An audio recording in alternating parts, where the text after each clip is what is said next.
Let's do some news. My name is Mike B, aka Phony. Today I am joined by the lovely chat. It is Halloween. This is the Halloween special.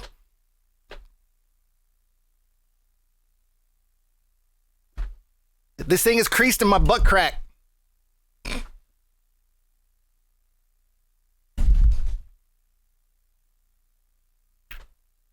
Okay. Fucking. Oh my god. It's the fucking. It's the.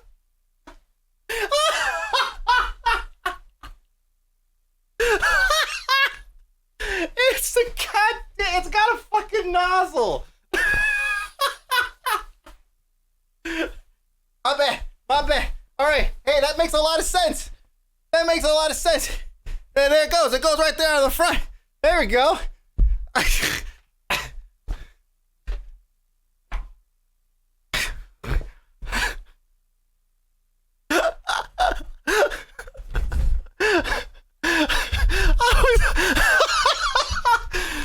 It's so much easier to sit now. All right. Woo! First up, probably the biggest news, biggest news ever. Oh, excuse my heart rate. It's not real. It's fake. We faked the whole thing. The whole week it's been fake heart rate. Ass faucet. We have to do the news, all right? We have to do the news, all right? Everybody had to adjust my microphone and everything to get around this fucking box. All right, so first up, how are we going to do serious news like this, guys? Gonna play some chess in that. I know. Okay. Anyways. All right, we good? All right. Elon Musk has officially purchased Twitter. Something that very many of us, including myself, said would probably never happen. It probably won't happen. Nah, because he's just fucking around. He's just trying to jack up some stocks or whatever. It won't happen. It happened. And there's a lot of theories as to how it went down or why it went down the way that it did. He had a contract that he got into that sucked. We've covered this. He had a deadline of this Friday to make a decision or to basically put up or shut up, and he ended up doing the put up part. And so now he's acquired it, and holy fuck, the checks have cleared. Yeah, holy fuck. So we'll start off with. He made the purchase. He showed up there a day early. He brought a sink. He said, "Let that sink in." And then, and then everything on fucking Twitter changed. Like, okay, first of all, he put out a tweet because he knew this was coming. He put out a tweet and he said, and just to summarize with you a little bit. By the way, thank you so much, guys, for that hype train while we're doing this. I love you guys. So he puts out a tweet almost immediately. He's like, "Listen, advertisers, hold on a second. All right, this is my plan. This is my vision. We know that we can't just say anything that we want." Kind of going against what he's been talking about, the freedom of speech thing. But he even says right here. Let me see. That said, Twitter obviously cannot become a free-for-all hellscape where anything can be said with no consequences. In addition to adhering to the laws of the land, our platform must be warm and welcoming to all, where we can choose your desired experience, preferences, or for example, see the movies, play video games, all ages mature. Right? So, so he recognizes, he knows, he talks a lot of shit about freedom, being able to say whatever you want. But then he gets in, he's like, well, listen, before all your advertisers start pulling out, before all you guys are pulling out here. So the first thing he does after this is he ends up firing a lot of the leadership, right? So he fires a lot of the leadership. the CEO, the CFO, and the head of legal policy, who is the person who basically like you say trust and safety, right? So basically, this is the person who's in charge of like making decisions on like permabans, also working with Twitter's lawyers, who they fired all the lawyers too, and to try to keep like governments from getting our data and shit like that, unfettered data. So like that person is right. CFO, CEO, kind of the same everywhere, and so ended up firing them, kind of like in a way cleaning house. Right, he did say he was going to go in. We knew this was going to happen. It's not like they didn't, it's not like they kind of express that they didn't necessarily like each other, or that they've already expressed previously they didn't like each other. So we knew it was going to happen. Before that orange fart in Florida gets his Twitter fingers warmed up, here are the rules. Yeah. So waiting for the 75% layoff rumor to be true. There's a lot of speculation on whether or not how he's going to do that, right? No doubt Twitter has some bloat, especially for somebody coming in as a private owner and they want to do something about it, right? There's some bloat. We're going to have layoffs for sure. As a matter of fact, a couple of guys already got laid off. Let me see. It's kind of hard to hear the audio on this one. What do you think Twitter will look like? But I mean, if free speech is, Nazis saying that, trans women shouldn't, use women's locker rooms, then awesome. I guess mission accomplished. We'll see. Listen, I got to touch base with my husband and wife. I got to get out of here, all right? So this was Mr. Johnson. We also had and somewhere in here, let me see if I can find it here. Mr. Ligma also made a statement. I don't think I actually have that right over here. He goes, this is Rahul Ligma. I don't know if you've heard about this guy's story, but he said that if Elon Musk had gotten in and purchased the Twitter earlier, then Michelle Obama and Obama would have never be really been a thing. And also he owns a Tesla and all this other stuff. But I don't know. It's just fucking. Basically, what happened was two guys who are not Twitter employees stood outside with a couple of boxes and gave interviews with actual reporters, and actual reporters went around and started reporting it. Elon Musk has fired an entire team of Twitter data engineers as reportedly sacked employees Rahul Ligma and Daniel Johnson are pictured walking out of the San Francisco office on Friday afternoon. I mean, come on, I got to touch base with my husband and wife. What did he say with my wife and her husband or something like that? I don't even fucking know. But you didn't hear Johnson's earlier? It was brilliant. So yeah, it's been a fun day of like ragging on people. This one too. Actually, I think I retweeted this one, which is pretty funny. It's like, it's happening. An entire team of data engineers let go. These are two of them. FY, some questions being raised of whether these are really Twitter employees. Still trying to verify. How about I just look at the fucking name? How about I just look at the fucking name? Actually, I'm curious if she actually posted a. Let me see. Earlier today, we reported CNBC today didn't let go of Twitter based on the account of two people who told us they are part of the team. We have not been able to confirm that they are actual employees. Oh my god, this is the one I retweeted, right? Yeah. Still doesn't know. Still doesn't fucking know. Just own it. You fucked up. This is what reports. This is what. Oh God, news not to be right, just has to be first. Everything else after that is a lie. That's right. Denzel Washington. Good quote. So yeah, Ligma Johnson laid off. Elon posts. He says. He posts and he says that he wants, or he says the bird is freed. And as kind of expected, right? As kind of expected, there's a lot of people who just like can't wait for permission to say just the most outlandish shit, as if the shit that they say is going to be like an owning the libs kind of moments. Oh man, I can't wait to say the N-word, just completely unfettered and just be able to say whatever I want, and so of course, I mean, if you look at some of the quote tweets, you see some pretty nasty stuff. I actually have some pretty nasty shit here that I'm gonna show you guys, just so you know. There's some bad words in this shit that we don't say, all right? But I'm showing you because this shit exists on Twitter, especially now that people think that they can just do it and get away with it, all right? This is the kind of racist shit that you would expect to see on literally 4chan. what is this one here? It says, so glad to see so many friends. And then, of course, they use the N-word because that's the, I guess they just want to throw that around. Fucking racist.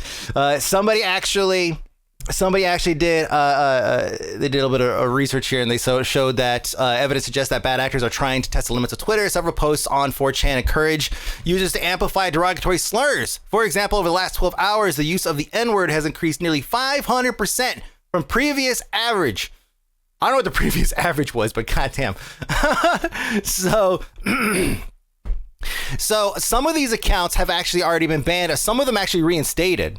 I actually went and took a look. So this one right here, who basically posted this a million times, I went and checked this account. They changed the name, but the account still exists, and they're still trolling, and they're still saying shit.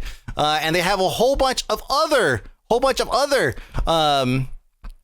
accounts that they're saying that they were suspended previously for saying things. I think he changed it to something like glorified Aryan or something like that, like, you know, like Aryan race kind of bullshit. The person claims to be like, you know, German or whatever. I don't fucking know. I don't really care about the specifics of it. The reality is that, you know, with Elon in charge, people think that they could be racist again because he hasn't really done much to kind of like, you know, play down. Like, be like, hey man, why don't we just not do that stuff? He's kind of like, oh, everyone can say whatever they want. Racist, let's go. Unleash. Did the announcement to the buying do anything to the Twitter stock? Yeah, it's gone. It went to zero. It's a private company now, so now there is no stock. Yeah, that's the whole point of him paying $54.20 or whatever per share, which was an inflated price, but that was his own fault. So yeah, he did end up paying that. An article I don't have with me here, but one thing that I did see was I was looking at the breakdown of all the different contributors to in terms of like finance contributors and for this venture purchasing Twitter, and there was like there was like one of his like I guess partners or whatever who contributed like $1 billion, and then there was like the Saudi prince who gave some stupid amount of shares, but the amount, I did the math, and the amount equaled like $2 billion towards this venture. So yeah, I mean it's not that incorrect to say that, you know, this is also being supported by like Saudi money and Saudi royal money, which is something that a lot of people don't want to have anything to do with, right? What the fuck even is this person on a stream? Elon's a fucking idiot, like Saudi Arabia getting fired. But we don't know anything about that stuff yet. We don't know it yet. But shit is moving fast. Shit is moving fast. There is definitely, I mean, I know that he wants to say that, you know, basically say whatever you want, but this is not a US only based platform, right? I think it's the most popular in the US by a long shot, Twitter, but it's not necessarily like, you know, exclusive to us. So because it exists in other countries, it also has exist underneath other people's other countries' rules. And so we have things like this. Is from April of this year. It says EU law targets big tech over hate speech and disinformation. This is called the DSA. It's an EU law that basically covers digital services. And so majority of what it covers and what it protects is things that you can purchase. So it's like basically they can't lie and sell you some bullshit. But also it also tackles disinformation. So it basically covers fake news. So there's a lot of shit that you can't, and hate speech too. So there's a lot of stuff that you can't just like go and say if on a platform that is accessible in certain countries. So there was, let me see. Here we go. This is Thierry Breton, who I'm not sure exactly who this is, but it's a counselor of some sort in the EU. Let me see. Commissioner, European Commissioner. I'm not exactly sure what that means in the scale of all of the European Union, but he did pop up and say, you know, in Europe, the bird will fly by our rules. And talk about the DSA. He quote retweeting the bird is freed. There's also, he does say, Elon did come out and say, kind of in response to this, I'm sure. Hold on a second, I have to be careful with this one because somebody replied with an image I can't show on stream. Okay, good. Whenever you hover over a link in Google Docs, it shows you like the first image I guess it could find, and it was like something about a penis, and so you gotta be careful with this shit. Every comment underneath an Elon Musk tweet is like fucking, it's garbage. Like there's just nothing good.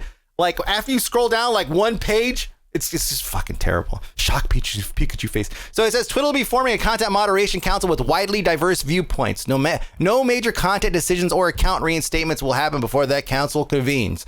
This is going to be like Kanye West. This is going to be like the My Pillow guy. Probably going to be Donald Trump.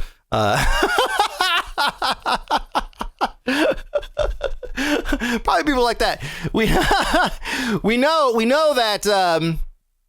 I know we've seen that before. I think exactly what I was going to talk about. Yeah, the Twitch Safety Council, the Twitch Safety Advisory Council. Yeah, the Twitch Safety Council that we had for a little bit. That basically hasn't done anything. But we also kind of beat them into submission over that whole thing. It was kind of like, no, that's not how it works, right? So they ended up like not doing anything.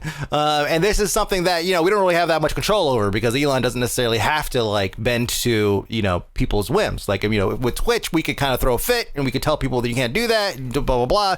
And sometimes they'll come around and be like, okay, fine, right? And then they'll later try to kind of squeeze it in a different form. Well, Elon has already shown us that he doesn't really give a fuck when people talk shit about online. It actually just fuels him even further. Hence the reason why he bought Twitter. He's basically trolled into it. If there isn't a person on it that identifies as a deer, I'll be outraged. I miss when Elon just focused on advancing rocketry and electric cars. Yeah, well, that didn't really make him popular enough. And he's really, really big into making everything about himself. And that's not even like, I'm not even trying to be like, that's a fact. Like that, it's verifiable. Historically, this man has always made shit about himself. Shit that has nothing to do with him, he's made about himself. Social media was a mistake for people like him. So yeah, they do say that there's going to be a council that's going to convene and talk about this stuff. I don't know who's going to be on this council or if they'll even tell us who's going to be on the council. I'm pretty sure they probably won't even tell us who's going to be on the council because if they do tell us, then we're going to look into these people, we're going to vet them, right? And we're going to see who these people are. So it's probably going to be like not announced. Probably not going to be a council, honestly. And evil. Joe Rogan got Elon smoking weed and it was all downhill from there. Man, that dude he didn't even smoke it. He just put it in his mouth and blew out a puff. God damn. Fuck. See, I still remind people, Ko immediately said he wasn't going to do anything in the position he got in council, so it wasn't really being a submission thing, just lack of interest and drive. Probably beginnings of the Bond villain super group. Yep. Got to be 3 Florida man and a gator on board.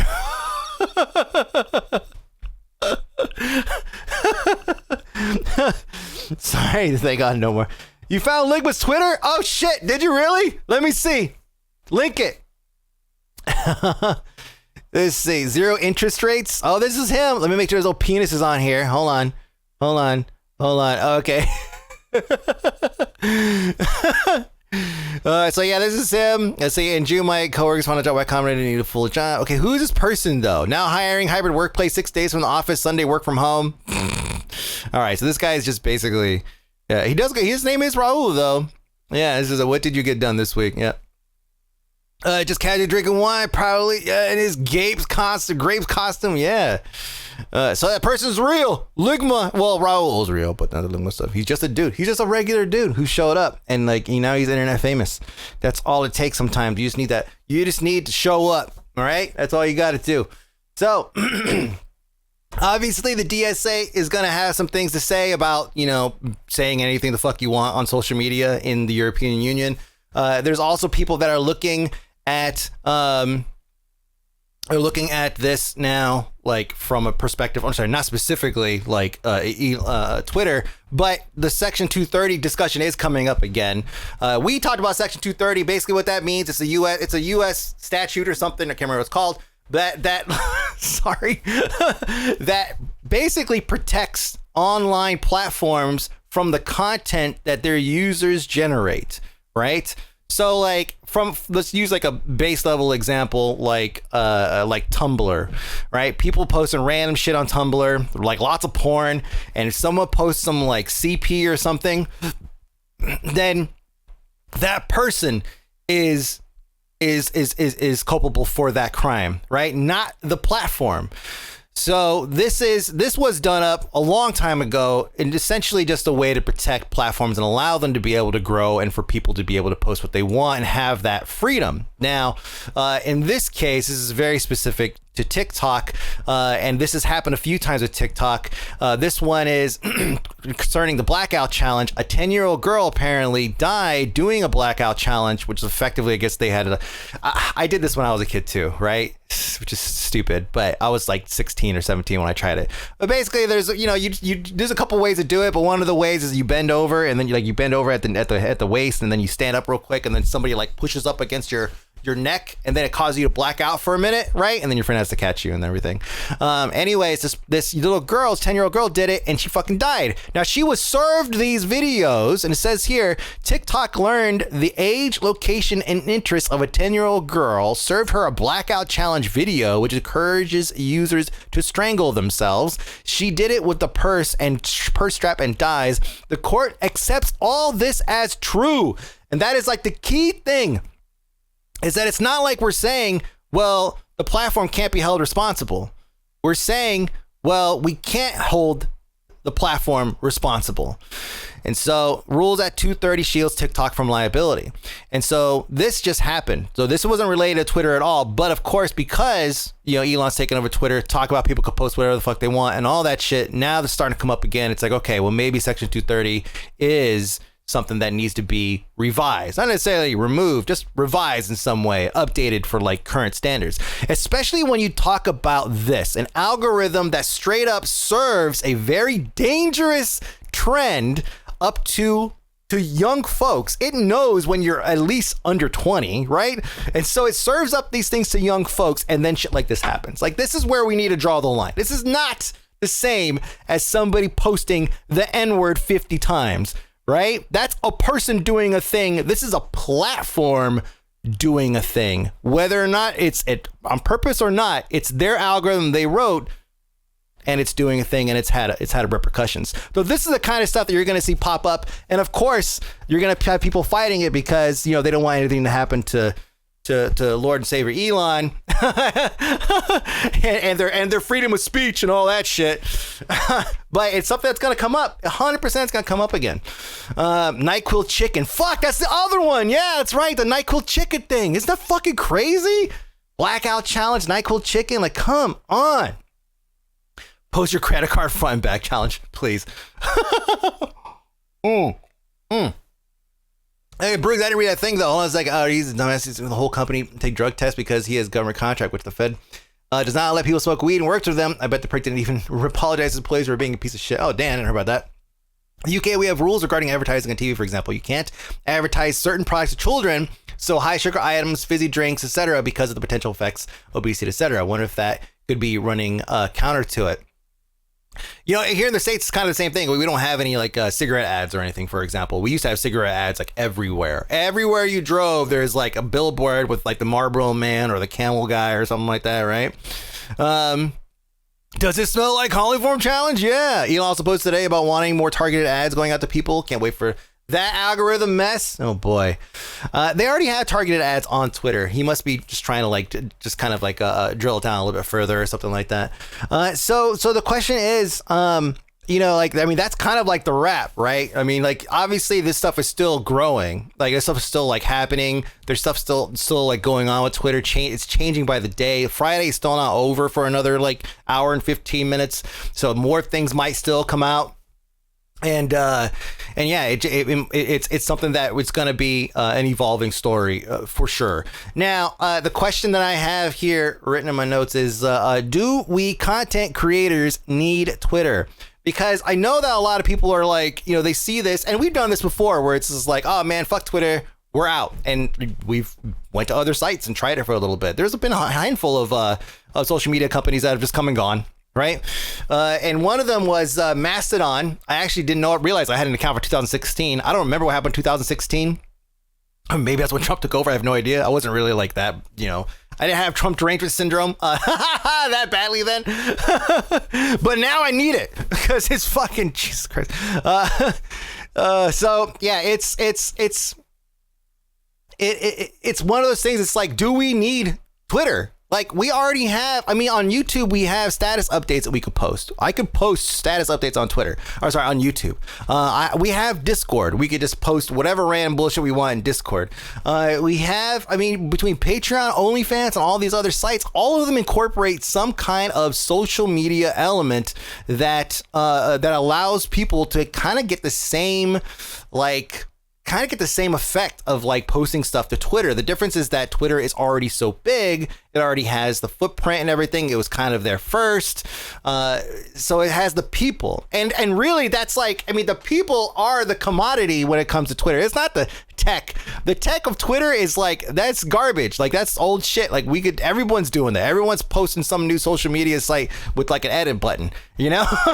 Like, the tech isn't something that's sought after in these deals. These deals are really about the commodity of people, right? Just like when we used to talk about free-to-play MMO games, about how I used to be like, you guys that are playing the free-to-play games, you're the commodity, like, you're the product. You know, you're providing the entertainment for other people because you're playing these MMO games for free. Bennett's Twitter discoverability, constant Twitter discoverability. I haven't pulled the trigger yet, but I'm pretty ready to be done with Twitter, and I don't think I'm missing much value. I mean, I'll tell you, like, I mean, if they bring Trump back, I mean, the dude's an insurrectionist, right? I mean, like, the dude's a fucking insurrectionist, okay? And he's a pot stirrer to the worst possible kind. Like, if they bring him back, like, I probably just turn it into like one of those feeds I just link everything to, and it just like tweets out when I have a new video, you know? I'll use if this then that and just say, that's it. If this then that, that's gonna be my whole feed. Fuck it, you know? Like I said, I already have so many different ways of talking to you guys. I have here, I have OnlyFans, I have Discord, I have so much shit. Twitter is just one extra thing that I wouldn't mind not having to manage. Plus, I mean, like, even like Instagram, I use Instagram a lot for a lot of my business communication stuffs. It's going down in the DMs. Yeah, it's definitely. So I meant this about the thing. Okay, Elon will come after OnlyFans next. Oh fuck.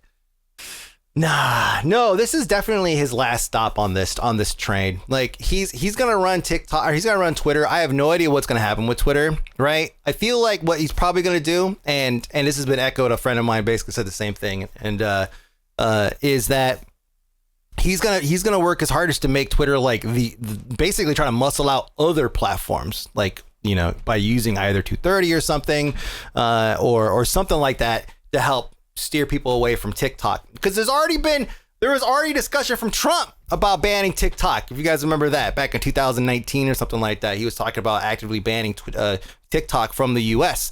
And you know, I mean, I'll be honest, like, TikTok is a fun app and everything. I love it. It's great for content creators and all that stuff. But I mean, it's still spyware. It's just still kind of spyware to like a foreign adversary that we're not really 100% with. That really nobody's really 100% with. Yeah, it's spyware for sure. I mean, I love the videos I get. I love them. But god damn it. Let's see, all this because the kid who was tracking his jets. I wonder if that guy still has an account. Dude used to have Vine, which is basically TikTok before TikTok was TikTok. It's true. I actually wonder if he's gonna bring back some kind of vertical video content, because that's something that I feel like Twitter is missing. And that's a lot easier, I think, to regulate than people spamming like, you know, 1 million tweets per second, some of which are going to have something in it that's probably breaking some law in some country or some regulation or some toss or something like that. Videos probably won't get as many of them. Obviously need to be regulated and shit. But also the thing that everyone's consuming right now. So you muscle out TikTok, you add Vine back or something like that. You bring back Vine. I mean, I wouldn't be surprised if he announced he's going to bring back Vine. Maybe makes Twitter more China friendly. How? How do you make something more China friendly? He was kissing butt a while ago? Yeah. Well, the bottom line is that Twitter now belongs to one person. Twitter, like one of the biggest social media companies on the planet, that politicians worldwide use to communicate with their constituents. All of this is going to be owned, or is owned and operated by one person, the richest man in the world. That is one person and his minor investors. We talked about that. The biggest investors is the Saudi prince at $2 billion worth of shares that he traded in, that he owned in Twitter.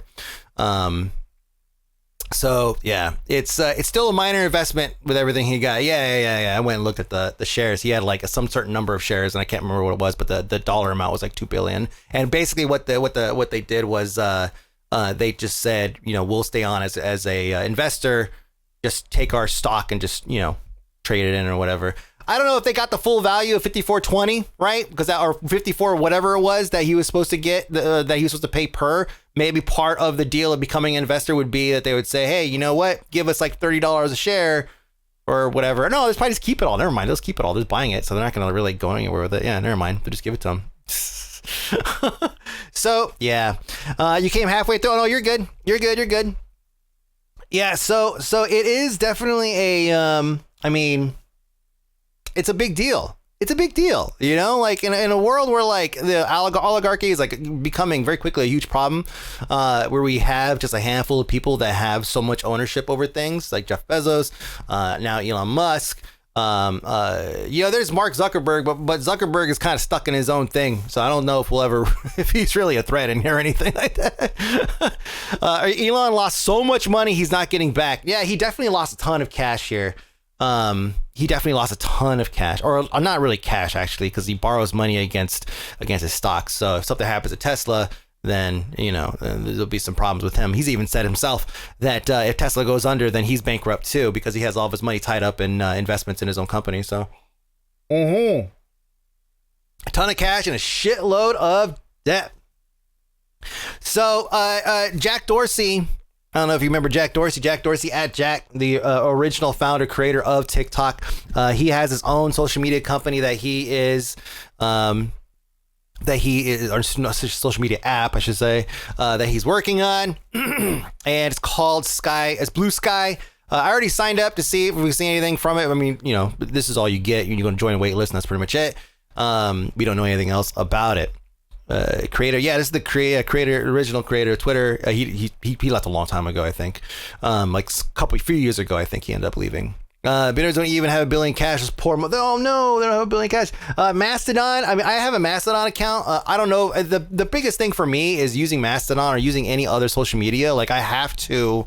This is Mastodon, by the way, in advanced mode. Basically, it's TweetDeck.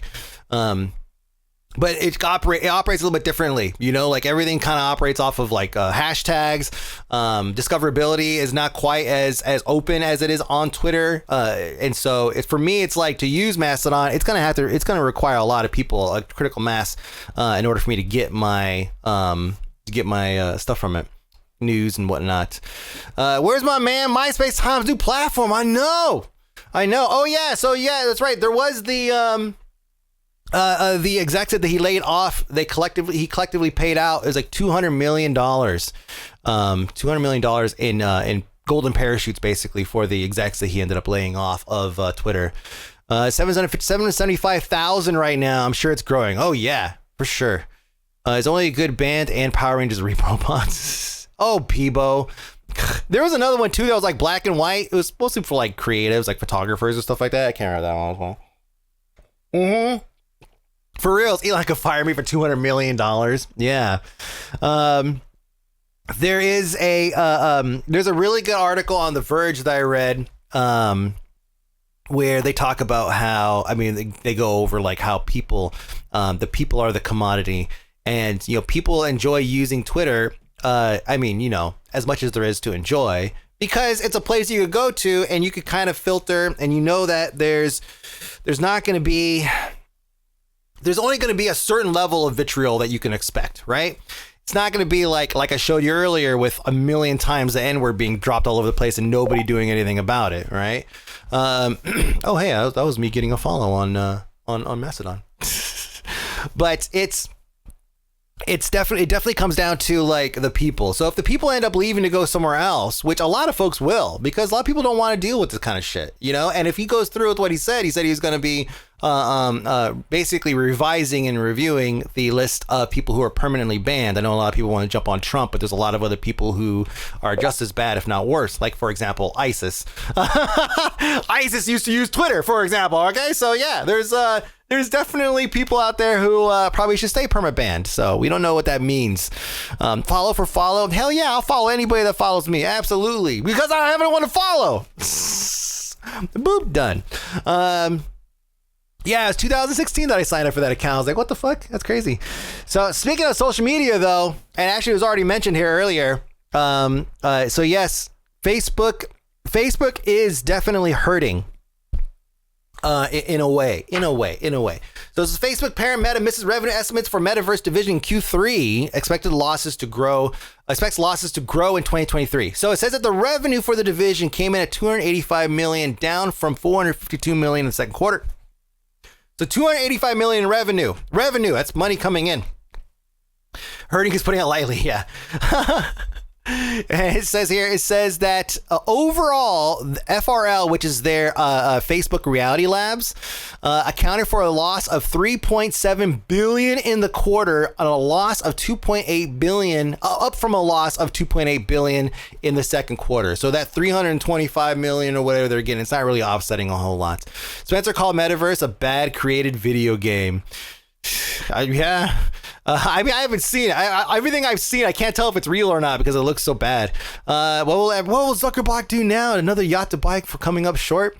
Well, he definitely seems like he is hell bent. And according to this article here, it's basically like this really comes down to Mark Zuckerberg just being like just head over heels in love with this concept of the metaverse. And, you know, like he might be right. You know, like there is something about virtual worlds that you can like live in, basically, that is appealing. I mean, not everybody has a life that they like are just cool with, you know, like a lot of folks are. I mean, if you watch Ready Player One, I mean, that kind of paints the whole picture, you know. It's like some people live in a fucking stack, you know, and they look at these VR worlds as like an escape. And so if somebody were to create an actual functioning VR world that is accessible to everybody and easy to get into, I know that there's already exists for years, places like Second Life and VR chat. I know that stuff already exists, but these are not things that are mainstream and also available to everybody easily. Second Life has been doing it for a year or a decade. Yes, I knew that was gonna come up. The universe is too hot. We need to become computers. Stay cool. What? See, how many of these can afford a headset and other requirements? I mean, I've seen a lot of people with not a lot of money or living in places that don't cost a lot, like, you know, like small homes or condos or nothing, and they have some really nice rims on their rides. Okay, I'm just saying, people find a way to spend money on the things that they want. All right, it might be one thing that they can afford, like speakers or rims or something, but they'll find a way to buy that, or a phone. They'll find a way to buy that one thing. Maybe that doesn't apply to everybody. Warhammer in your case. Shit's money. Exactly. People find a way to invest in the things that they really want to do, especially if they feel like they need it, you know. Obviously doesn't apply to everybody, right? I mean, there's a lot of shit I want to do I can't afford. But new hobbies, yeah, exactly. But to get here to doing what I'm doing now, yeah, it took me basically putting all my money into that shit, man. Your hobby is to collect hobbies. Oh, hey, there you go. Sell more feet pics. Y'all don't want my feet pics. So, yeah, Meta is definitely just hurting right now. It says Meta shares fell 15% after I was trading. Shares are down more than 60% this year. Just so you know, like every big tech company right now is suffering some losses in the stock market. Everything is definitely taken some hits. So that's not specific to them, but the losses are. The $4 billion or whatever it losses year to date. That's the one, man. My hobby is making fun of people who believe in VR. It's fake. Meta is worth less than Home Depot at the moment. Dang. No. Well, Home Depot kind of big though. You know what it is? That makes Home Depot so expensive? Their inventory of wood. It's their lumber. Their stock. It's their fucking stock. It's fucking wood, man. How do they have so much money? It's because they're fucking selling wood on the side. Yeah, that's right. 17-foot skeletons. I'd like to know what tech company includes. So I think it was like Amazon, Facebook. It's basically like that. Twitter went to 0. I don't know if you heard. They gouged prices so hard during COVID, it was laughable. I know, man. It was crazy. I still have wood left over from Declan's Playhouse because I feel like I'm sitting on a gold mine, like this Doge that I've been sitting on forever. It's like, I'm just going to sit on this lumber for a bit because someone's going to come along and they're going to offer me a fortune for it and I'm going to pay off my truck. Hell yeah. Hey, miss. Hey, welcome. You just show up? You got your costume ready? So if you use electricity as a tech company, no, if it's listed in like the S&P 500 or some shit, man. I don't fucking know. I don't classify things as tech companies. Yeah. Gotta sell it before it drops. I know it's up again. I'm watching it, man. I'm watching it. Hey, 8.6 cents. I'm waiting for it to hit that 45 cents again. Fuck. In developing news. Fang-like companies, Facebook, Amazon, Netflix, Google. Thank you for laying that out for me. How many of us know God would have Shaun of the Dead? So this is a developing story here, and Gamers Nexus is pretty much going to handle a lot of the footwork for me on this one, but we're just going to touch it on this now. We're probably going to touch back later once we get the full story. So this was posted on fuck, you know, my social media shit and fucking inflated. This was posted on Reddit. This is posted on Reddit about a week ago. And was it a week ago? Yeah, about a week ago. It says, hey guys, check out my new 4090. Side note, Newegg seems to have locked my account instead of responding. So that's cool. So this turned into a big thing. 4090, very expensive. Basically, it's like $1,700 some shit, right? I don't know the exact price on it. It kind of just got announced and was released right away. Everyone started buying them. So I have no idea how much it costs. A lot. And this is Newegg. Again, we've already talked about Newegg having some pretty shady practices in the past. Maybe I, an actual scientist that use technology, have a different definition of what tech means. Maybe you do. You could be wrong too. You're a scientist. You know that. Let's see. So, so this is Gamers Nexus. Gamers Nexus was the first one that went ham on Newegg. They went there and they talked to them, and, talked to leadership and everything. To square, I can't remember what the fucking problem was. It had something to do with shipping, though. I think that's right. I think they were shipped like a motherboard or something. They tried to return it. It was a whole fucking mess. And so Gamers Nexus is on it, and they had a video they put up. I didn't see the video. It says still trying to verify the veracity of the Newegg story that was blowing up. Easy to fake this stuff, but we now have emails out to Newegg. They haven't bounced this time. Someone works there and will be in touch with OP from Reddit. This is earlier this week. It was about RMAs, that's right.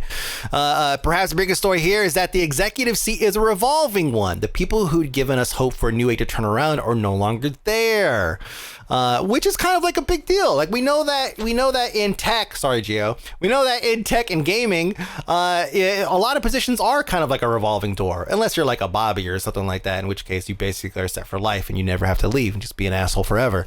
But yeah, it's something to be said. It's like, okay, so all that talk that we had about bad RMAs and everything, with the person that they had talked to, who knows if anything's happening with that now. And so they made a video. Gamers just made a video. I missed it, and so unfortunately they ended up taking it down like mid people watching it. It says, hey everyone, we're going to temporarily pull the new episode, as we have received some new information pertaining to the Newegg story as a result of publishing, and we want to take a moment to take it into consideration. We originally spoke in detail with Newegg, and our takeaway was that Newegg believed it to be theft somewhere in the supply chain, so that was good enough for us. However, we have received new info from other parties that's worth looking at. We're not sure if it'll affect the Newegg story as published. It might or might not, but we'd like to consider it. Ideally, we would like to have this information originally, but sometimes it takes a video to trigger an influx of info. Because we want to publish only the most accurate information, it's best that we temporarily pull this one while we research on it. So this is like good journalism, right? Like this is good shit. Yeah, if you're like if there's something that could just drastically change a story, you either post like an amendment, a comment, or something. But they're going the full distance and pulling the videos to redo it. So that's good on them. the guy who stole it in the supply chain. No, listen up. That's what he's gonna say. Gamers, Nexus is amazing at journalism, 100% full integrity. Yeah. Well, for now, anyways. Because you never know when it could turn out like Giant Bomb.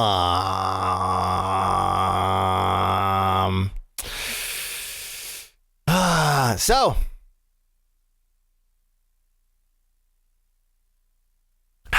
I understand that a lot of people have already written off Giant Bomb a long time ago. Very similar to how a lot of us have written off Rooster Teeth a long time ago. Like, they just stopped being funny, right? They stopped making content we watch or whatever. Fired 3 weeks before quitting. That's what it says. So, this was a case. I was watching this video here, and actually, I wonder if I have the video up, or actually, it's probably in here.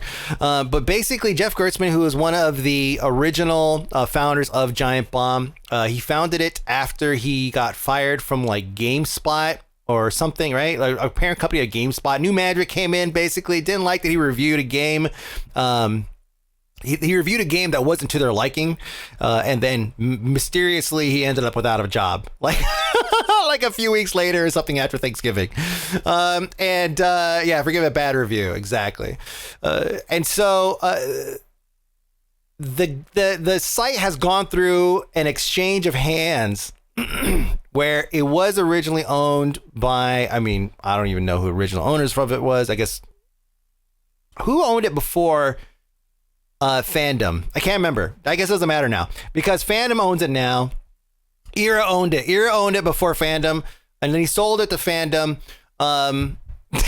in exchange for ad placement. No, they're clustered ass fucking ads. So he does go on. He talks about how he ended up getting fired here. Let me play a little bit of this. I hope this is. So the thing that happened in broad strokes. Is that I got fired 3 weeks before I was going to quit. And that's why a lot of this is so has been very murky for the last several months, is because that stuff's been really weird. Because at one point I had an offer to go somewhere else, and then I was like, I don't think that's going to be the right move, which I think it ended up not being the right move. And all this other stuff. And so I was like trying to find a reason to stay at my current position. And at some point they just said basically yeah, how about instead you wrap it the fuck up? And I was like, oh, word, okay. All right. And so I was planning to get to the other side of the E3 stuff and be like, okay, cool, I'm going to wrap it up. I'm going to go do my own thing and not do this anymore because I don't want to do this here. And I don't know what happened ahead of that. I don't know how this happened in the order that it did. But yeah, when I say I was planning to go to Keeley's thing as a part of my old job, with Jeff Keighley, by the way. I know that a lot of you guys know that, but it says Kaylee in the subtext here. And by the way, yeah, that's a dope feature. That really is a dope feature. I was getting ready to start making appointments, and then suddenly it was like, oh, I guess I'm not going to respond to any of those emails ever again. Like, oh, huh, all right. And so it was a very weird thing. All right. I sped it up because he does get to, he talks a little bit more about this, but it's a little bit too long. So basically, he just talks about, this sounds to me like it's just gamers, it's just game industry being the game industry. It's like people come in and they have a different view of how things should be run, and they end up booting people. What's really shitty about this is they made an announcement, and it's funny because I almost talked about this. I had this article, I have a whole section on Giant Bomb, but I just felt like people are not that interested in that shit, right? This is shit that happened a while ago. So the Giant Bomb Wiki was a labor of love, made over 20 years of work by people doing it because they cared about there being research for games. A bunch of tech shitheads have now swapped it twice in 18 months. It'll be hideously inaccessible now as they try to own it further. This is October 3rd, talking about Fandom taking over Giant Bomb and the Wiki and everything. Here's an article here on Fandom taking over Giant Bomb and the Wiki. And so there was this article came out earlier this year. And this was like a couple other people had already left it by this point. And basically the way that this is Giant Bomb staff putting this out, and they're like, oh, he made substantial contributions to the site and all the network. Giant Bomb wouldn't be what it is and all that stuff. And then they go on to talk about how, and as time goes on, just like the roster of your favorite sports teams or the cast of a show like SNL, the friends, colleagues, and compatriots that make up the group move on, making space for others to shine while ensuring the spirit of the whole continues to thrive. So like this definitely rubs some people the wrong way, because a lot of us, we attach ourselves to companies because of people that bring us into those companies. Like, for example, with Gamebreaker, some of you guys got involved with Gamebreaker because of Josh, maybe because of me, maybe because of Olivia, Mike Shaftnit. I mean, we had a lot of people that were bringing in folks from all walks of life. And so those are the people that, like, those are the people that you attach to. Thank you, Fury. It's because of you. Oh, thank you guys. Thank you. You make me jiggle my wine. I was a Giant Bomb hardcore for like a decade. I haven't gone back since they fired Jeff, and I'm sure I'm not the only one. Yeah, we were there for Jessica. Did you not write the last name because it would get caught by the fucking Automod? Came with a Chinook, nothing else. Yeah, I don't even know what Giant Bomb is. It's like a Game Breaker, before Game Breaker actually, and after Game Breaker technically. Jessica with the draw. I scooped you guys in. So yeah, this is something that definitely rubs some folks the wrong way. But also the way that they worded it here was as if he left amicably, as if they were like, as if he was like, he wrapped up his stuff and he was like, well, guys, I think it's time for me to move on to my next adventure. And then here he is saying, nah, fam, they fired me 3 weeks before I was gonna just amicably leave. And he does go out. There's actually a really great podcast that he was on, or I don't know if you call it a podcast anymore, but it was a shoutcast back then. But if you want the lore on this, I'll include this link in the comments. This is from 10 years ago. This is a GameSpot 10 years ago. This is the first time. This is, I guess, the first time that like GameSpot had like Giant Bomb people on or something like together, because GameSpot had just recently acquired or something like that. There was some kind of like special thing that brought them together, and this is the first time that they were going to be on here talking about shit. And he went on, he talked a lot about, as a matter of fact, I think I might have it here queued up. Your role at this point was, your job title was editorial director? Editorial director, yeah. And your responsibility was reviews primarily, and then I was hosting on the spot and doing, a fair amount of kind of the on-camera That's stuff. right. CBS owned both Giant Bomb and GameSpot, but then they ended up selling it to like CNET or with CNET or something, right? Wasn't it like bundled with CNET too? It was such a weird combination. For the site as well. Yeah. But yeah, I mean, primarily, working on reviews with guys like Okay, it's gonna take forever. I'm not gonna go there, but basically, he talks a little bit about how the how he ended up kind of getting in trouble a little bit, and this was kind of a big deal for him to be able to talk about this on the show, because this is like the parent company show, and he's talking about how he was basically kind of muscled around for giving a bad review on a game, and it's funny because this other guy here, like he was like, yeah, sometimes that happens in the industry. And you know what? It's true. Like there was a good period of time where, like when I was doing the BFF report, and I told you guys this before, like I made it very clear that I don't change what I say because marketing sold a project or sold an ad buy or something like that also included an episode of the BFF report. Like I'm not going to change what I say because it's part of an ad buy, and that was an understanding that I had with Zam's very small marketing team, and they knew. They were like, "Oh man, love your show, man. Yeah, we wouldn't change anything." But it does happen. And this is another instance of this. He's talking very, very frankly about how there was a lot of scary meetings of people who were saying, "Well, hold on a second. This guy is making us lose a whole lot of money. We got to do something about this." So the fact that Giant Bomb was created in opposition to GameSpot only to get bought and placed next to them all over again is ridiculous. Thank you for the lore. Yeah. CNET was legit at one small point. Oh yeah, it was. CNET was legit. The BF report changed video games. I do remember that. That's true. I did play a part in that. Oh, thanks. Thank you guys. Anyway, so really, I just wanted to bring this up because this is like important lore to know. Because Giant Bomb is still around. It may be a shell of what it used to be, kind of like Rooster Teeth, right? But it's important to know, like, why don't we like these sites anymore? It's like, well, maybe because of how they treat their personnel, their founders, or how they manage content or whatever, how they cave to publishers kind of thing. Change Final Fantasy forever. Wait, what happened to Rooster Teeth? Oh man. So moving on. A lot, Fury.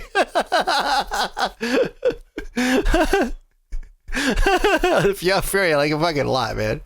But anyways, so What's a good transition here? This is going on to the next one. Let's go on to the next one. So, moving on. What didn't happen would be faster. Fuck. Rooster Teeth has had subscriptions for years. Yeah, was it last week that we covered that? Or maybe last week before that, we covered Giant Bomb or Rooster Teeth. It might have been last week. But anyways, Bayonetta has been released. We talked about Bayonetta. I never played any of the games, but I've seen some of the videos. I really feel like this Bayonetta character looks like my friend's sister. BL Tech, if you're watching, your sister looks like the Bayonetta. Anyways, so back to this shit show. Yeah. So stellar reviews across the board, right? Everybody's loving it. Your sister's hot. Not like that. I mean like the glasses. I don't mean like hot or whatever. Oh, she probably knows what Bayonetta is, though. She's a huge nerd, too. She's a fucking huge nerd. Like in a good way. The OGVA was liar, so I'm supporting the game. Spoilers. So, glowing reviews. More information on Helena, who is the original voice actress, Helena Taylor, original voice actress.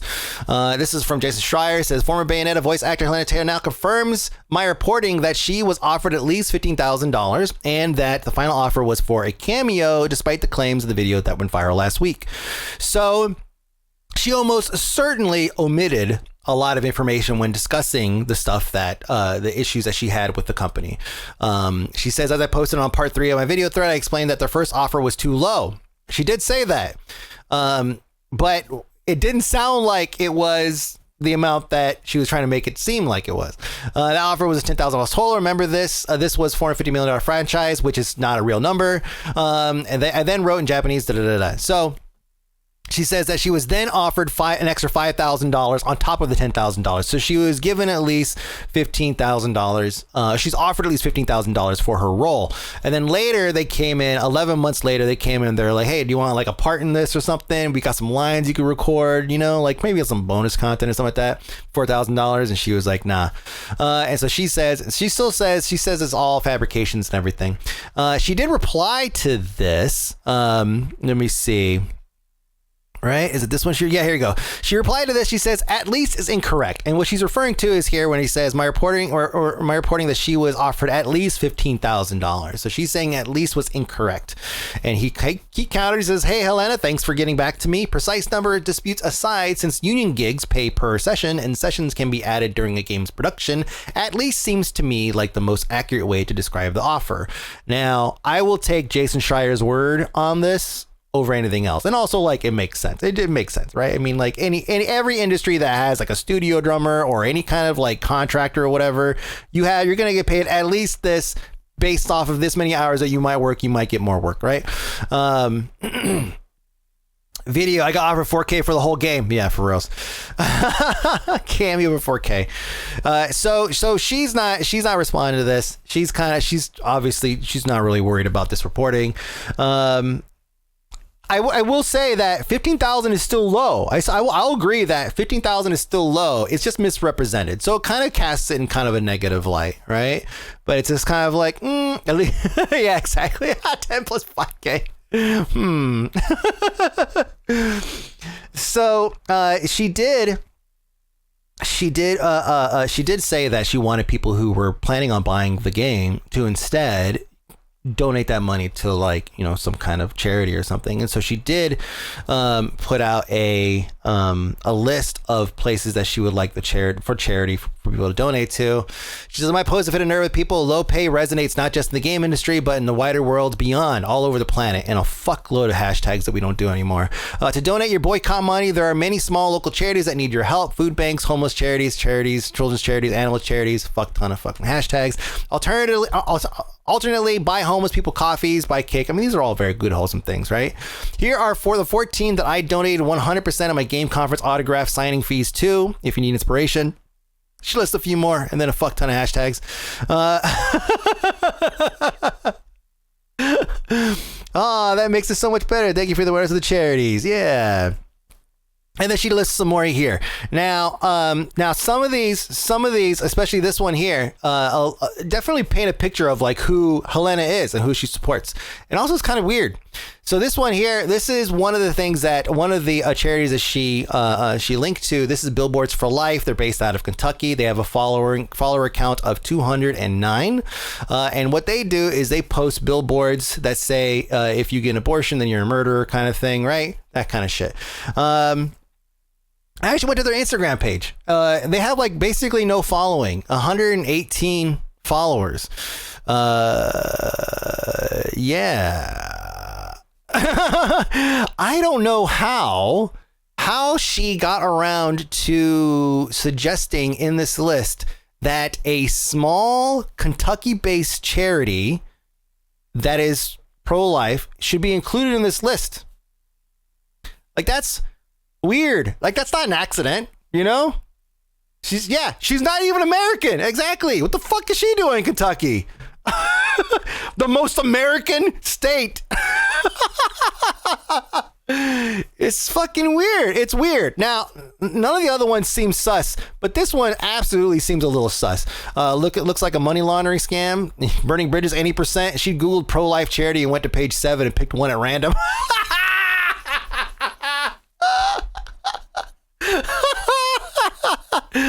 Shawty sounds like a crap person that lied and made a big deal about the pay issue to try to get more money, but then got called out. So now she's yelling charity, good karma points. Absolutely, yeah. She's brought up the like autograph, like she autographs and she donated that money. She brought that up so many times.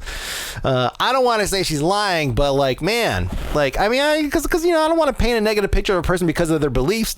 Yeah, I do. Never mind. I don't know where I was going with that. Important note, Bayonetta is her only video game credit and her primary employment has been theater for years. Yeah, my spicy take. She wanted to cash out of an industry she has little understanding of since she just wants to wash her hands of this. Yep. She's trying to dig for any good favor she can. Yeah, she chose the wrong one, man, with this one. So now everybody is kind of like, not everyone, but there's a lot of people, especially on Twitter, which is, pretty left-leaning, pretty pro-choice. Yeah, they're not gonna let this slide, man. It's fucking weird. So good luck voice actors being able to levy for better pay in the future. Oh God. I mean, yeah, really weird though. Obscure ass Kentucky based. What the fuck even? I mean, God, I didn't even think about the money laundering thing. I mean, not her necessarily, but still someone. I don't fucking know. Maybe her. Shit, I don't know. She tried to make a stink about being underpaid by lying about facts, and then she tried to put it behind her after dragging it up. Exactly. Try to spin. She wants us to donate. That's right. My opinion is pretty close to buying a copy of the game and then I switch. Buy a copy of the game. According to she is paying people. There's people that reply to her tweet like, "Oh, look at this game I bought." Oh shit. The core issue of paying people who work in video games is 1,000,000% valid, but she made this about herself and failed spectacularly. I know, of all times to like side with like big company, over like one individual, especially a creator, kind of sucks. But when the data comes out, man, when the truth comes out, I mean, in this case, the big company is kind of the good guy. J.K. Rowling might give her work for in a minute. Oh God, yeah. Can you voice my book or whatever? Oh, Jesus Christ. She posted on the wrong social media. No, it's the right social media now. So, moving on. This is a shitty story. So there's a content creator that is partnered with F1. Her name is Elly. She goes by F1 Elly, or she's partnered with Red Bull Racing. Sorry. And her name is F1 Elly. She obviously covers a lot of F1 stuff. And while they are on location to do a stream, she takes her cameraman's phone. This is a tough watch, by the way, okay? She takes her cameraman's phone, who she's been working with for a while, like so much that even her chat knows the name, right? It's like a person on her, like part of one of the characters of the stream, right? She's going through the phone to look through the scheduling stuff and notes and iOS notes, and she discovers pictures of herself in there, pictures that were taken without her consent. So I'm gonna go ahead and play this video here. This is the moment that she discovers it. It was live on stream when she discovers it. Okay. right? What the fuck is this?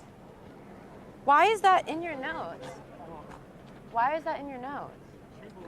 No, that's not stories, dude. That's not stories. That's not stories. Pick that up again. Show me that. What the fuck is that? Don't delete it. Show me. No, go to your notes. It was in your notes.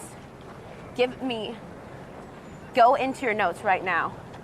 Yeah. So just to stop. It's edited here, but just to add the context here, she's talking about, he's trying to say that they're Instagram stories. And then what she's discovering, she recognized that they're not Instagram stories. So whenever you take a picture on iOS kind of uses, they use the Photos app as kind of a repository for like all photos. So anytime you get any kind of camera app, it almost exclusively uses the Photos app as its repository for all photos taken on the device. You can technically save things to other areas like files that they've added, but it's nowhere near as robust as like Android's file manager system. You could kind of just save shit anywhere you want. And so what this guy was doing was he was deleting it from his Photos app and instead pasting it in his notes. So it's more of like an embed inside of that note. And that's where he was hiding some of this material. So keep listening here. No, show me that note right now. Now. What is that? What is that? Stop. Why? Those are not stories. So this is F1 Elly. She's a content creator. She's partnered with Red Bull. She goes on location to do shows, F1 races. Oh my God. So you can hear in her voice, like, it's like she's checking. She has the phone. No, I'm not ending it just because you're a fucking freak. And this is the beginning of the stream. She starts to do a whole stream. And she does.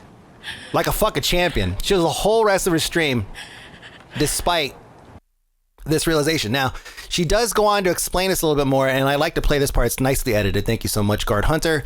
Where she talks about the breakdown of this. It's tough to watch too, guys. It's pretty fucked up. There was just a lot of the music. I don't know what to do about the music. I'm sorry. They weren't Instagram stories. They were of me. I don't want to go into too much depth. Everything's fine. There were just a lot of photos that were taken without my consent. And also a lot of photos, as I scrolled down to see it a second time, just a lot of photos of me during stream, whether I'm getting up and down, just like screenshots of certain things. And I've just never been so scared because it was like me. And I recognized the outfit, but I just didn't recognize what it was. And I recognized that it was like me in my hotel room at Silverstone, but I just didn't recognize like at all like where it was. So I mean, yeah, it sounds like this dude is taking some creeper pictures of her like in her hotel room and shit. I mean, that sounds pretty obvious here, but this is like her cameraman, dude. Like you have can't, it in your notes. You can't fucking hide from these creepers, man. They're fucking like everywhere. Like this is her actual camera person. And you know, we talked about shit like this before a number of times, especially with the Amaranth just happened recently. Like there's all kinds of shit that pops up all over the place with dudes just being fucking creepers. He's not gonna be a camera guy anymore now. Yeah, I think he was also partnered with, like he was hired and like partnered with. He wasn't just like a friend or something like that. So anyways, yeah, I mean, a tough watch. Not a lot of follow-up after this. Like she's obviously like, you know, dealing with this, but this guy is, she got a new camera person the next day. So the very next day, this guy was not the camera person and she was able to continue doing her shit. But kudos to her. I mean, I don't know how popular she was like prior to this or whatever, because I never heard about her. I don't follow a lot of F1 stuff. But kudos to her for dealing with this and going on with the show and keeping on, you know, doing this. But I was watching her chat during the VOD. I watched the VOD. I was watching her chat, and they were clearly tuned in. Like you guys would definitely know if something was up with me, right? Like you would know, even if I was trying to hide it, you guys would probably know something was up. And that was the case here. Obviously there were moments there where she's like crying and shit, but before that they were all over it. They were like, hold on a second, what the fuck happened? They were even already, they knew. They were like Instagram stories and notes, and people were putting it together. They were like, oh shit, creeper pics. And so yeah, Mike, are you okay? I'm okay. I'm okay.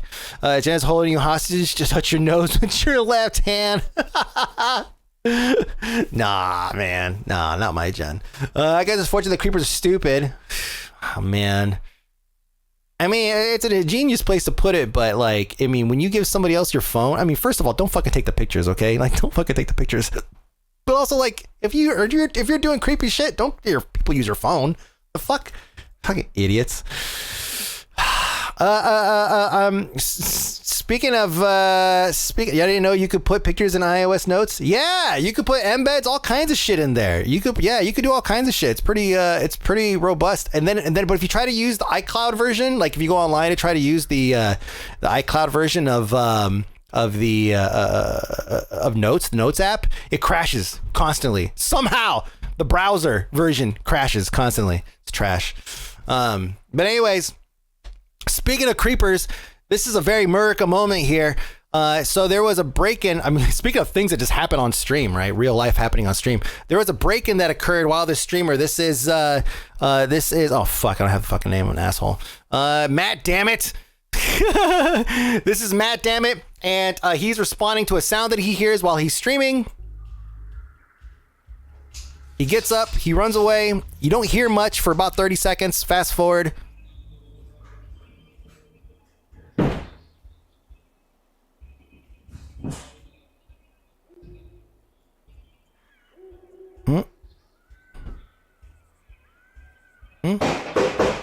There it is.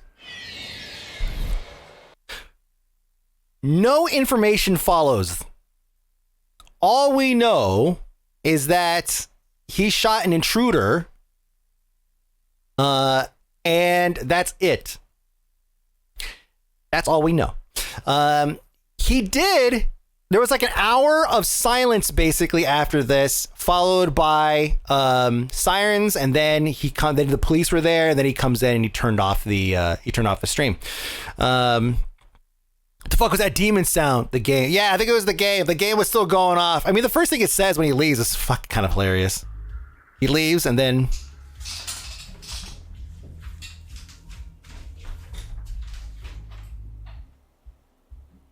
enemy killing spree.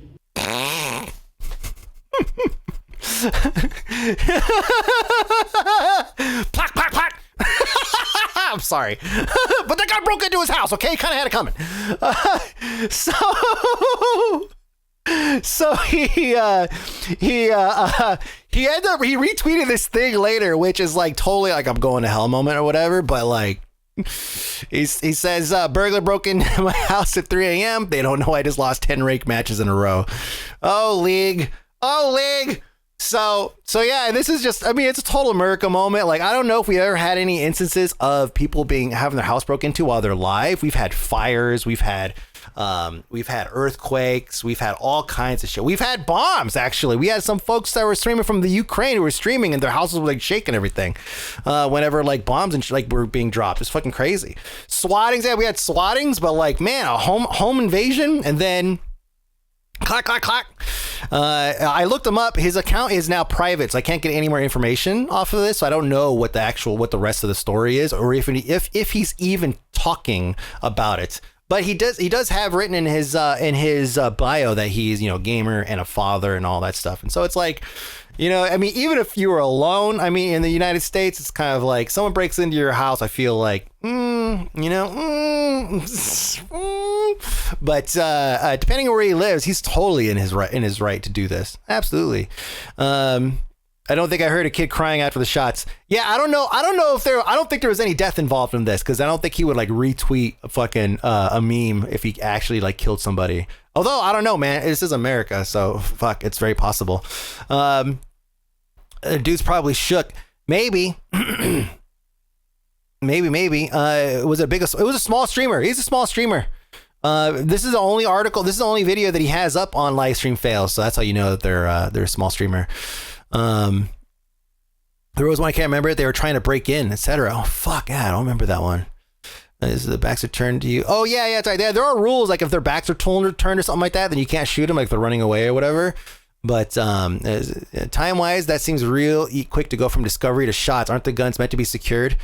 I mean, like, I don't know how this guy has it secure. There's a number of ways you can have guns secure, and they have like pop out, boop, and they pop out like it's 007 style. They have lots of those, and fucking gun owners love that shit. All right, like gun owners love quick access to their guns. Right? They want to walk in and be like.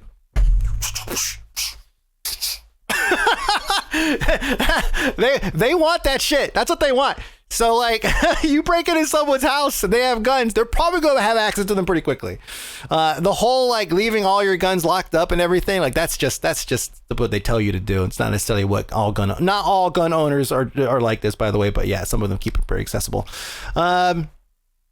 Given the time, you could open a fingerprint vault in the amount of time easy. Yeah, it was a good 30 seconds. And so if he was in the room where the gun was located in a safe, he could have easily gotten it. Also, I want to know that there was also a sound that played before the shots were fired that sounded like a door closing or something or opening. So it could have been like a safe or some kind of lockbox or something had it in. And that was about 20 seconds after the initial move. He moved, and about 20 seconds later, you hear like a sound, like a closing sound or something. And then you hear the shots about 10, 15 seconds after that. So this stuff happens pretty fast. But, some people are able to 5 streamers robbed a stream. Oh shit. But some people, they have that kind of discipline, shit goes down. They're just like, let's do this. Let's do it.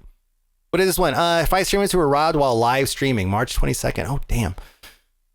5 streamers were robbed during live stream. Nice. There's 5 of them, for fuck's sake. That's crazy. Miss Bandit, this is like while streaming a game. I understand why they're out. Oh, I remember this one here. Yeah, crazy. A lot of people can get a gun saved under 10 seconds. Have you seen this Outlast Trials beta? No, I don't know what that is. But we got to move on. Time to move on. The lawyer is a freak of nature. Dude really is. He has to hide his identity. Isn't that crazy? Like, fucking Master Lock is out for this guy's ass. Like, seriously. First of all, lockpicking lawyer like videos are very, very relaxing and very fun to watch. Like if you just need like a filler or something like that, they're really good. Dude is fucking comedy. But man, like seriously, man, dude, he's got to keep a low profile. Like he's gonna get like fucking whacked and like buried with like locks or something. Like I said, like a concrete like thing to put your feet in. Like the mobsters do. It's gonna be like Master Locks or some shit like that. Just make locks that work and no need to chase them. No, but it's cheaper to chase them. It's so much cheaper. They're gonna lock them up. Cement shoes. They're gonna lock them up. Speaking of, so we have some new tech. It's not really new, but it is something that is starting to pick up some traction. There's a technology that some of you guys probably have already seen. There is technology that allows... I'll play it here.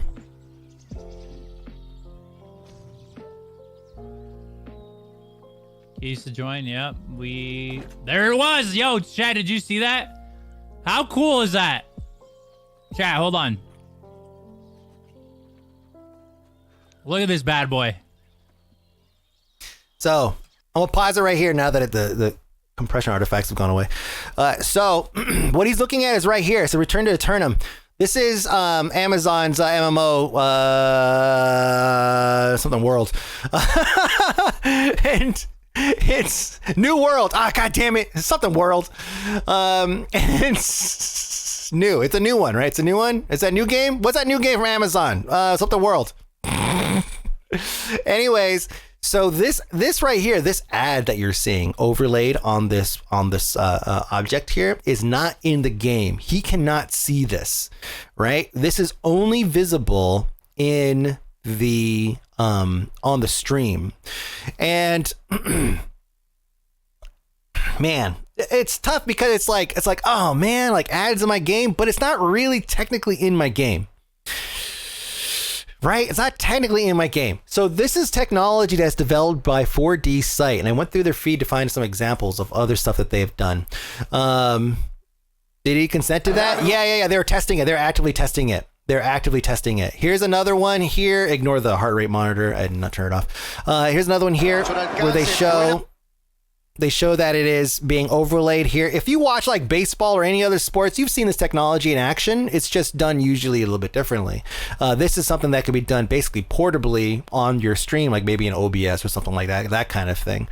So you could see it's replaced these ads with whatever it wants to put down. See, here's another example that shows a side by side. It's an old tweet. This is from 2020, I think, 2019. This is when their first kind of, I mean, that goes back further than this, but just so you can see streaming gameplay and then the real-time ad placement live stream gameplay. Let's go and mute that.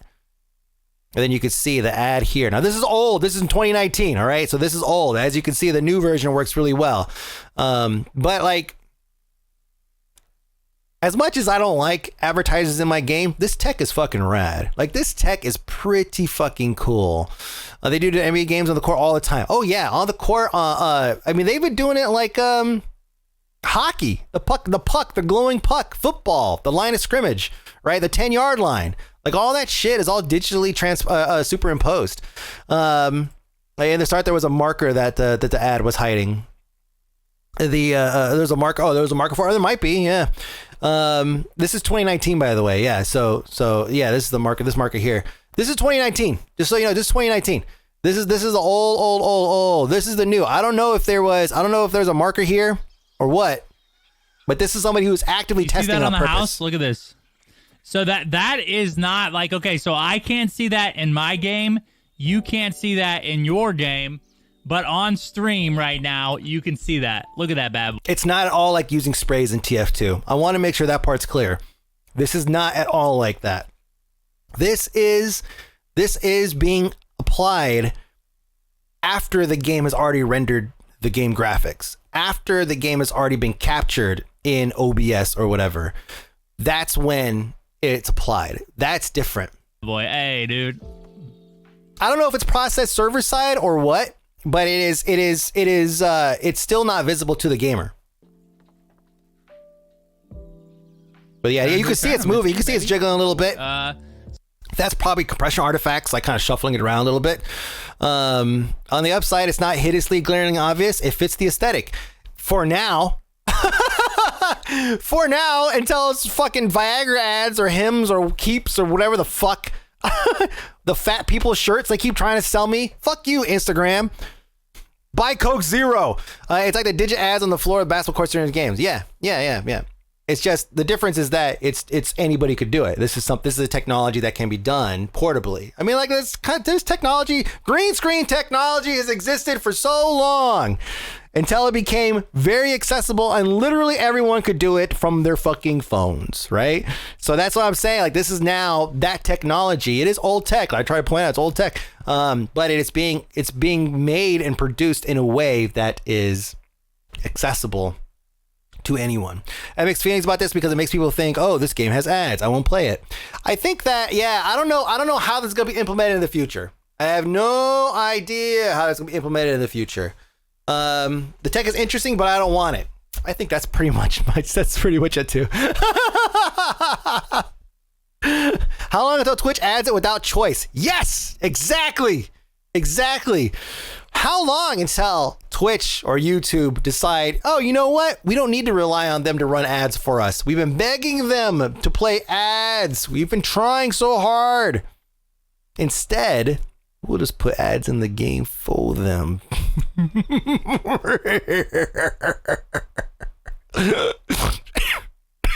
It's like a spin augmented reality. It plays like with your cell phone, yeah. Time for AI video ad block. Does real time a red X shows up on there? That'd be amazing. Mike's cause is sponsored by Raid Shadow Legends. Yeah. That's why you don't play games. Oh, damn it. No, because then they could put an ad right here. They just have to see that it's a surface. They use AI to say, oh yeah, that guy's wearing a boxed wine outfit from Spirit Halloween. You know, that Spirit, that's where the old fries used to be over on Hamilton in San Jose. Yeah, that one. Yeah, so we'll just replace it with, like, you know, the other brand of boxed wine. But a bing! They just do it. Just make your stream so visually noisy that it can't find anywhere to put an ad. That's what the overlay of like emotes and shit that like people have, like Top has. Let's reset these ads. Fucking emotes all over the screen. Assholes here wear white t-shirts. They can play ads on your chest. Yeah. It'd be way less intrusive than four 30-second ads popping up and interrupting a stream if done right. Yes. And that's something else to bring up too. As much as we don't want the intrusive factor of having ads being placed in our game, technically it's not in our game. It's just in what the people see in our game.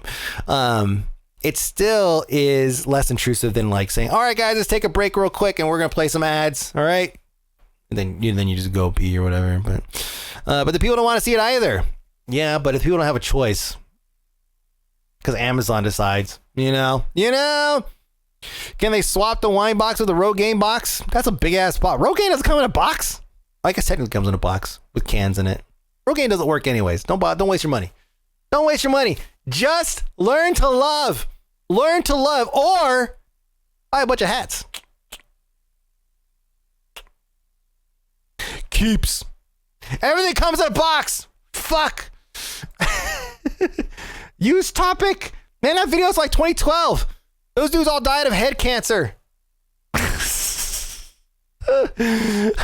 In other news, we got some lightweight stuff here to touch on. This is Netflix Discord bot lets you watch movies with friends, but there's a catch.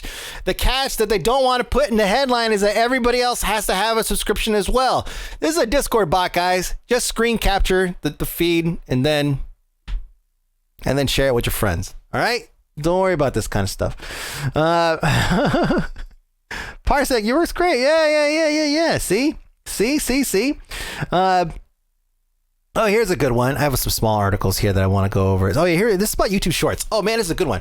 YouTube Shorts. So they had a whole event in London where they talked specifically about YouTube Shorts, and this thread with this person that was there, he got a lot of good information. This is the best part about it is this, in my opinion. This is a display. This is the UI for YouTube that will separate your or that could separate and filter your videos, shorts, videos, live, etc. It's such a small change, but such a huge quality of life like gain. You know, the TV apps need a lot of work too, because they're way behind on this. But this is this is huge for people who feel like they need to make shorts in order to continue to be relevant. I know, shorts. I know, but we have to. Vertical short form content is the future, right? We still need long form content to like back up our shorts content in terms of like showing that we can still be well-rounded content creators, right? We're not just funny in short bursts, but this is a way to get them to coexist in a way that is not intrusive in either direction. Anyways, there's a lot of good information here. Well, not a lot. There's a few. This person's talking about how they use shorts. They basically answer questions for people. So basically, they're like separate types of content from their existing content. A lot of people right now, they use short form content to be a way to whittle down long form content that already exists on the channel. So like an example of that would be, for me, it would be like I posted a couple of really hilarious, scary game playthroughs that we did, and I have some more coming. If I were to take some of those existing content and cut out a piece for short, that would be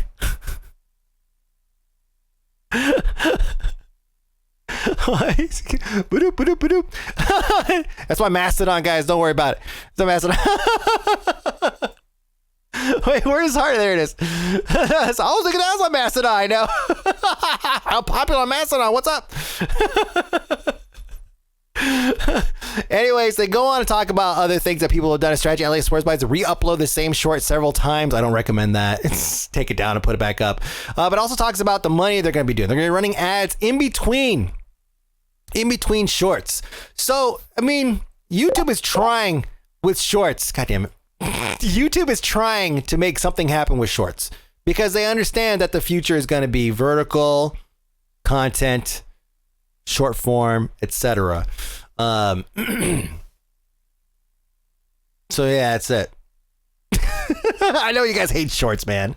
I'm more of a jeans person myself. More of a jorts guy. And other news. Speaking of some.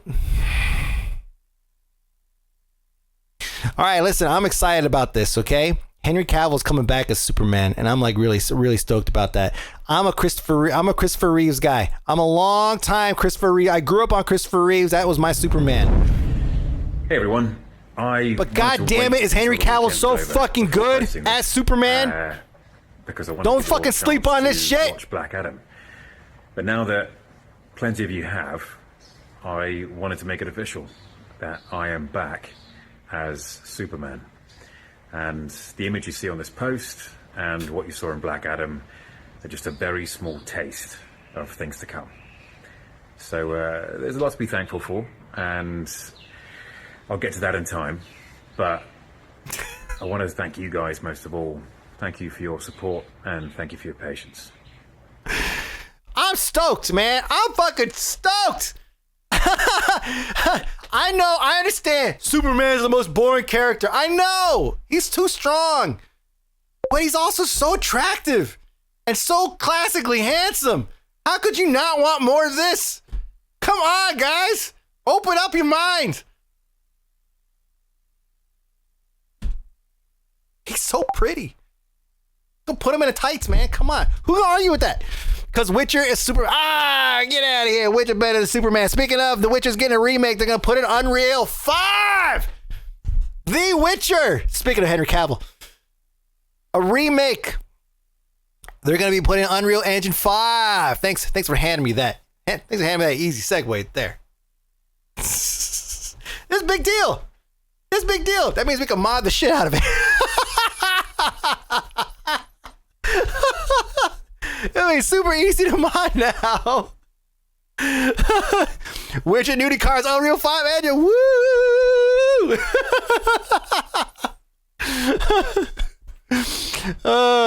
So it's a wait review so we don't get Cyberpunk 2.0. Oh, it can be worse than Witcher 1, which is great, but jank as fuck. Yeah, that's what I heard. I heard that. Yeah, I never played the first one, but I think I played a little bit of the second one and none of the third. I met Christopher way back in the day. He was incredibly nice. I'm not surprised. He seemed like a really nice guy. And Henry Cavill seemed the same, you know. Witcher 1 did not age well. Yeah, but hey, wait, we're getting Unreal 5, and that's a big deal. And also, they're working on, somebody asked that they're working on Witcher 3 for next-gen consoles, and they said they're working on that as well. So yeah.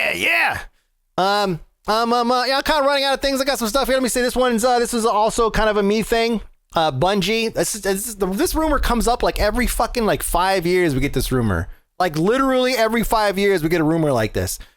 Bungie might bring back Marathon, which is like a granddaddy to Halo. It was Halo before there was Halo, back in like the 90s.